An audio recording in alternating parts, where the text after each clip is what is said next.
दोस्तों, क्या कभी आपने सोचा है कि क्या हो यदि आप अपनी तेज स्पीड कार से जा रहे हो, ठीक उसी वक्त तेज स्पीड में आपका टायर फट जाए। मैं ईश्वर से प्रार्थना करूंगा कि ऐसा किसी के साथ ना हो, लेकिन यदि ऐसा किसी के साथ हो जाता है तो क्या करना है। यदि आप ये जानना चाहते हैं तो आज का वीडियो आपके लिए है। आपने इंटरनेट पर, टीवी पर, न्यूज़पेपर में ऐसी हजारों घटनाओं के बारे में सुना होगा जिसमें तेज स्पीड कारों के टायर फट जाते हैं और उसमें बहुत से लोग इंजर्ड हो जाते हैं। ये खासकर एक्सप्रेस हाईवे जैसे कि Yamuna express highway, Mumbai Pune express highway या कॉन्क्रीट रोड्स, जहां पर जो फ्रिक्शन बहुत ज़्यादा होता है और टायर फटने की संभावनाएं बहुत ज़्यादा होती है। ऐसी स्थिति में यदि हम गाड़ी चला रहे हैं तो हमें एग्जैक्टली क्या करना है, आज का वीडियो आप देखिए। बने रहिए हमारे साथ नॉलेज किंगडम।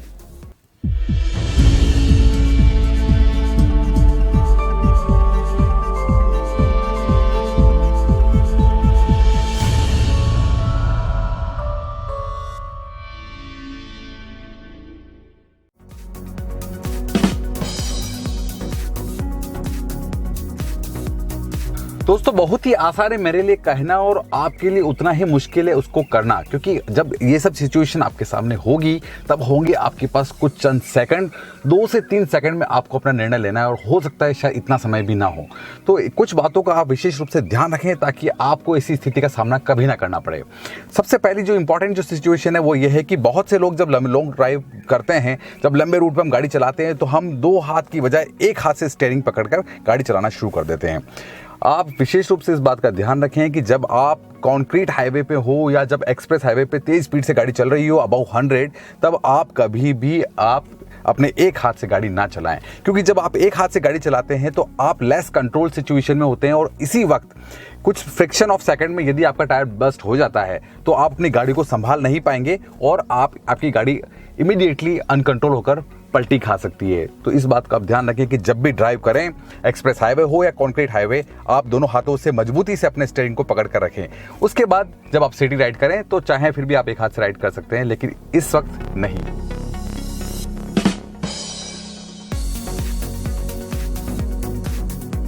दोस्तों, इमेजिन करिए कि तेज स्पीड पे आपकी कार चल रही है और ठीक इसी वक्त यदि आपका टायर फट जाता है तो आपका सबसे पहला रिस्पॉन्स क्या होगा? नेचुरली आपका सबसे पहला रिस्पॉन्स होगा कि हम तेजी से अपने पाँव को अपने ब्रेक पे ले जाएंगे और कैसे भी करके ब्रेक लगाकर अपनी गाड़ी को रोकने की कोशिश करेंगे। राइट? बिल्कुल। अच्छे से अच्छे एक्सपीरियंस ड्राइवर भी यही करने की कोशिश करेंगे, लेकिन दोस्तों ये सबसे गलत प्रैक्टिस है।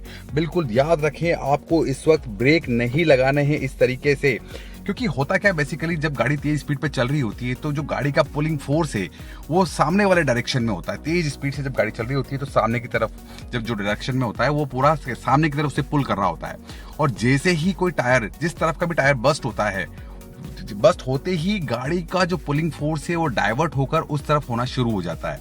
इस कंडीशन में जो गाड़ी की तरफ 2 तरह के फोर्स लग रहे होते हैं, और ठीक इसी वक्त यदि आप अपने पाँव से तेज स्पीड ब्रेक लगा देते हैं तो इस सिचुएशन में गाड़ी अनकंट्रोल हो जाती है और आप चाहकर भी इसे संभाल नहीं पाएंगे। तो जब भी ऐसी स्थिति आपको होती है तो प्लीज इस प्रकार से ब्रेक ना लगाएं। आपको क्या करना है एग्जैक्टली मैं बताने वाला हूं। ब्रेक लगाने की स्थिति भी आएगी, लेकिन वो बाद में। उससे पहले आपको कंट्रोल करना है अपनी गाड़ी के बैलेंस को। चलिए देखते हैं कि हम गाड़ी के बैलेंस को कैसे कंट्रोल कर सकते हैं।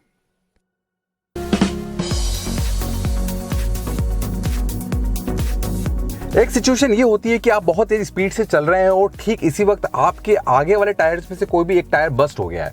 जब भी आगे वाले टायर कोई बस्ट होते हैं तो एक सिंपल सा रूल होता है कि जिस तरफ का भी टायर बस्ट हुआ है गाड़ी उस दिशा में जानी शुरू हो जाती है, और इस सिचुएशन में हमें समझ में नहीं आता कि हमें क्या करना है। एक सिंपल सा रूल आप याद रखें दोस्तों कि जिधर भी गाड़ी जा रही है उसके ऑपोजिट डायरेक्शन में आप अपने स्टीयरिंग को थोड़ा सा होल्ड करके रखें और कोशिश करिए कि गाड़ी उस दिशा में ना जाए, क्योंकि गाड़ी उस वक्त जो उसका पुलिंग फोर्स होगा वो टायर बस्ट होने की दिशा में जाना शुरू कर देगा और पूरी गाड़ी का जो फोर्स है उस तरफ मुड़ जाएगा। तब आपको उस पुलिंग फोर्स को आपको डाइवर्ट करके उसके ऑपोजिट डायरेक्शन में ले जाना है। याद रखिए, आप बहुत तेजी से उसके ऑपोजिट डायरेक्शन में इतना भी ना घुमा दे कि गाड़ी आपकी इस तरफ पलट जाए। तो उस सिचुएशन में आपको सिर्फ मेंटेन रखना है। मैंने जैसा कि आपको बताया था कि अब जब सिचुएशन थोड़ी सी कंट्रोल होने लग जाए, इस सिचुएशन में आप अपना हल्का हल्का ब्रेक लगा सकते हैं एज पर द सिचुएशन, और एक्सेलरेशन को आप तेजी से ना छोड़ें। ये दोनों काम अगर आप एक साथ करेंगे तो आप इस सिचुएशन को शायद कंट्रोल कर सकें।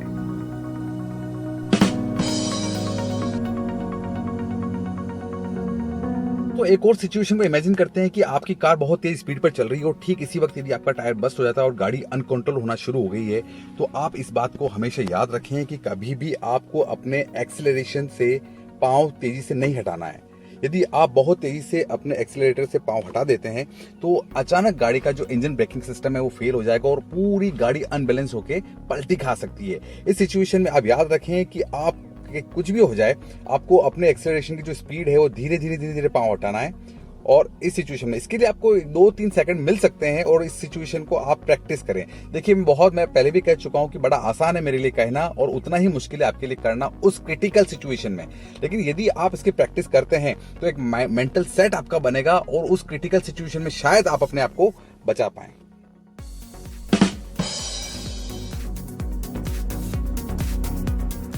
आजकल जितनी भी गाड़ियां आ रही है उनमें क्रूज कंट्रोल फीचर साथ में आ रहा है। क्रूज कंट्रोल आपको ये फैसिलिटी तो देता है कि आप एक कांस्टेंट स्पीड पर अपनी गाड़ी को चलाकर छोड़ सकते हैं, लेकिन खासकर ये सिचुएशन तब खतरनाक हो जाती है जब हमारा टायर बस्ट हो जाए। तो प्लीज मैं आपसे रिक्वेस्ट करूंगा कि जब भी आप एक्सप्रेस हाईवे पे चल रहे हो या कॉन्क्रीट रोड पर अपनी गाड़ी को तेज स्पीड से चला रहे हो तो प्लीज अपने क्रूज कंट्रोल फीचर को बंद कर दें, क्योंकि आपको ये बहुत नुकसान पहुंचा सकता है। चलिए बात करते हैं उन टिप्स की जिनको यदि आप फॉलो करते हैं तो आपको टायर फटने जैसी सिचुएशन का सामना ही नहीं करना पड़ेगा। उनमें सबसे पहले जो टिप है वो याद रखिए दोस्तों कि आपको अपने कार के चारों टायर्स का जो प्रेशर है वो एक जैसा मेंटेन रखना है। यानी कि जो आगे वाले टायर्स के अंदर जो प्रेशर है वही पीछे वाले टायर्स के अंदर हो। जो चारों टायर का जो प्रेशर है जो अगर आप कॉमनली मेंटेन रखेंगे तो ये एक बहुत अच्छी सिचुएशन होती है और गाड़ी को बहुत अच्छा बैलेंस मिलता है। साथ ही अपने टायर्स का आप रेगुलर इंस्पेक्शन करते रहें कि कहीं यहाँ पर इस पर कोई कट तो नहीं लग रहा है, कहीं बहुत ज़्यादा घिस तो नहीं गए, कहीं से टीयर तो नहीं हो रहा है। ये सिचुएशन आपको लाइफ थ्रेटनिंग सिचुएशन से बचाएगी। मैंने अक्सर बहुत से लोगों को देखा है जो टायर प्रेशर को लेकर बड़े कंफ्यूज होते हैं। वे टायर पे लिखे मैक्सिमम प्रेशर को ही स्टैंडर्ड प्रेशर मान लेते हैं। यदि आप जानना चाहते हैं कि आपके टायर की जो एयर प्रेशर कैपेसिटी क्या है तो आप अपने टायर को ढंग से ऑब्जर्व करें। हर टायर पर उसकी एयर प्रेशर कैपेसिटी लिखी होती है, लेकिन याद रखिए ये मैक्सिमम प्रेशर है, आप इसको स्टैंडर्ड प्रेशर ना माने। और यदि आप इसके अलावा कहीं देखना चाहते हैं तो आप अपनी जो सीट है उसके पीछे देखें तो वहाँ पर भी आपको स्टैंडर्ड प्रेशर लिखा हुआ होगा। आप इसमें से 2-4 पॉइंट कम ही भराएं और इसको यूज़ करें।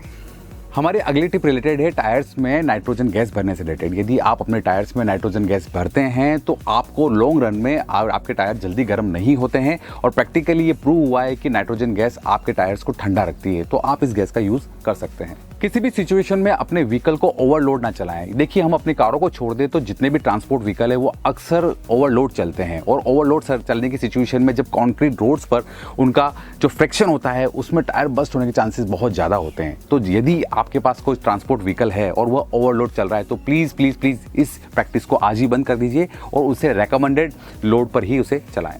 एक अंतिम और सबसे जरूरी बात, ये पुरानी कहावत है दोस्तों कि अति सर्वत्र वर्जयते, यानी कि the excess of anything is always bad. यदि आप अपनी एक खास स्पीड मेंटेन करते हुए चल रहे हैं तो ठीक है, यदि आप 90-100 पर चलते हैं जो रेकमेंडेड स्पीड है तो वहां तक तो आप अपनी गाड़ी को कंट्रोल कर सकते हैं। लेकिन यदि आप चल रहे हैं 120, 140, 150 और उस सिचुएशन में यदि आपका टायर फेल हो जाता है, फट जाता है, बस्ट हो जाता है, उस सिचुएशन में ये सारे टिप्स भी काम नहीं करेंगे। तो मेरी आपसे प्रार्थना है कि प्लीज़ प्लीज़ प्लीज़ आप चाहे किसी भी हाईवे पर चलें 100 से ऊपर गाड़ी को ना चलाएं। दोस्तों आज जो भी सेफ्टी टिप्स हमने डिस्कस किए हैं वो लगभग हर सिचुएशन पे लागू होते हैं एक्सेप्ट 3 सिचुएशन ऐसी हैं जहां पर ये सेफ्टी टिप्स लागू नहीं होंगे, जिसमें पहली है कि जब रोड स्ट्रेट ना हो, आप जब हिली एरिया पे हो तो हो सकता है ये टिप्स आपको हेल्प ना करें। दूसरी जो सिचुएशन है कि जब आप बहुत ओवर स्पीड हो, 100 से ऊपर चल रहे हो 120, 130 पे, तब शायद ये टिप्स आपकी हेल्प ना कर पाए। और तीसरी जो स्थिति है वह ये कि जब आपके पीछे कोई व्हीकल साइड में या लेफ्ट या राइट में कोई व्हीकल चल रहे हो तब टायर बस्ट हो जाए तो तब हो सकता है उस स्थिति में भी आपको ये टिप्स हेल्प ना करें। अदरवाइज यदि आप नॉर्मल कंडीशन में आपका टायर बस्ट होता है, रोड स्ट्रेट है, खाली है, तब आप अपने आप को बचा सकते हैं। मैं मानता हूं दोस्तों कि आज जो भी टॉपिक हमने डिस्कस किए हैं उन्हें प्रैक्टिकल सिचुएशन में फॉलो करना मुश्किल हो सकता है, लेकिन मैं आपको यह भी विश्वास दिलाता हूं कि यदि आप अच्छे माइंडसेट के साथ इन चीज़ों की प्रैक्टिस करेंगे तो उस लाइव सिचुएशन में शायद आप अपने जीवन को बचा पाएं, अपने परिवार वालों का जीवन बचा पाएं। दोस्तों यदि वीडियो आपको पसंद आया है तो इस चैनल नॉलेज किंगडम को सब्सक्राइब करना ना भूलें और साथ में आने वाले बेल आइकन को प्रेस करना ना भूलें, ताकि आपको हमारे आने वाले और भी रोचक वीडियो के अपडेट समय समय पर अपने मोबाइल पर मैसेज के रूप में मिलते रहें और आप इसी तरीके से हमसे जुड़े रहें। Thank you so much, thanks for watching this video.